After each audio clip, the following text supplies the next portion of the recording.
Good morning, welcome to Morning Outlook. This is Kim speaking on Tuesday the 23rd of January. So starting with the euro dollar, and well, yesterday we just ended up in a chop mode effectively for most of the day. It really didn't give us much of a clue, and I've ended up drawing this channel on here, or should I say a wedge pattern that's sort of sitting on there at the moment. I think I really summed it up. It's just working its way through that wedge at the moment. There's possibly that quite a few traders don't really want to be doing too much before Thursday on the euro. So with the ECB press conference, etc., that's due, decision rate and press conference, I should say. So it may well remain chopped in that range, which makes trading it relatively difficult unless you're just trading it between the ranges.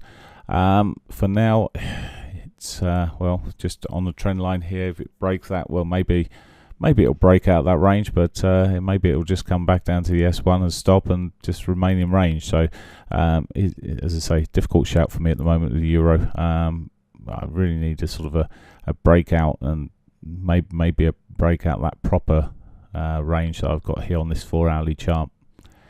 Actually, it may align, actually, just looking at it in terms of what I've got here on this hourly, but it needs to break through that and give me a shout or either side.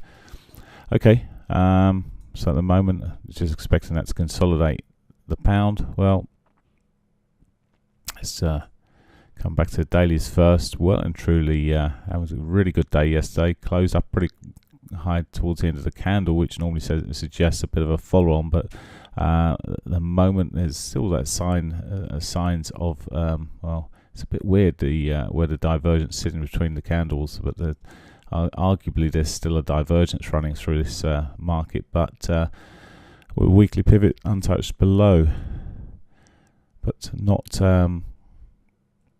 looking like it wants to roll over too quickly yesterday at any stage. It only had one decent retrace, and that was that. It is back to its 60-21s at the moment. There is a possibility because it bounced off here, looking a bit negative because of what we've seen through this session here, but the trend is solidly up. So it's really a case of just maybe waiting for early-ish morning and see if it does break down to the pivot and its reaction to the pivot. If it bounces off that pivot's pretty close to the prior highs there, and it may be actually it's right on the prior highs there, and it may give us a long opportunity off of that. So it's maybe a wait situation. If it starts pushing up a bit earlier, well, we'll just have to judge that as it comes, but it does still look relatively bullish. The only thing, as I said, it's got this erring on a divergence maybe on the daily basis there. Just come back to weekly, just to see where we are. I was just looking to see where we are with the channel drawn on there, edging towards the upper end, but the channels don't really tell us too much. The other thing I'd be looking there is that 200, and that's a long way away yet. So at the moment it does look like it has some potential upside. Actually, I'll come back to that picture just I was showing there for the dollar yen. Dollar yen, well, it too is in its wedge, and it's a huge wedge on a weekly basis there, sitting across, consolidating where we are at the moment. It edged up a bit for a while yesterday, ended up with a positive bar. It may still, if we see a rollover in some of these markets, it's still got the potential to get up towards its daily 21.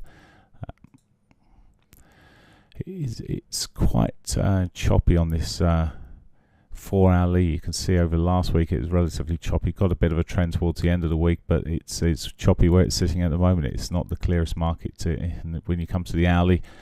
It just about sums it up. It's sort of gone from pillar to post in a sense. So not at all easy. We've already seen the monetary policy statement.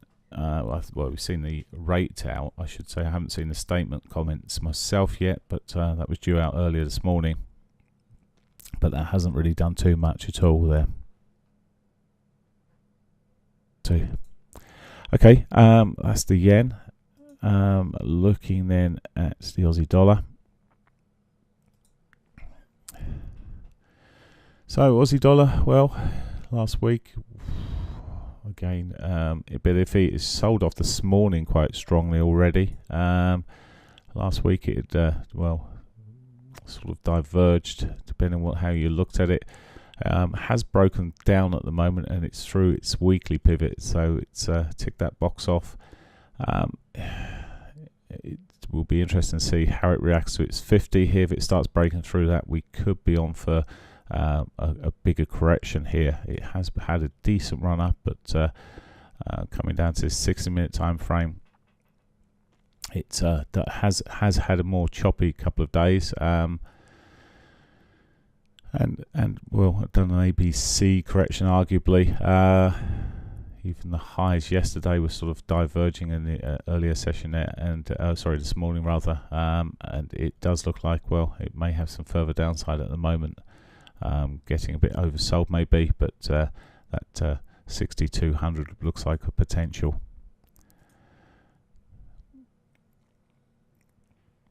Okay, and finally the Canadian dollar. Another one which I'm finding difficult at the moment to say too much about, and it's probably that these markets as a whole, they're just there's a lot of them in consolidation phases, and there's no exception here. With the Canadian dollar, it's been consolidating across quite a few days here. When you look at it 4 hourly, it's not an easy one to read. Has a potential to shove up. It did eventually do it yesterday evening. Pushed up there. It has a potential. With Congress agreeing an extension, maybe it takes the pressure a little bit off the US dollar, and we may see a bit more dollar strength coming through here.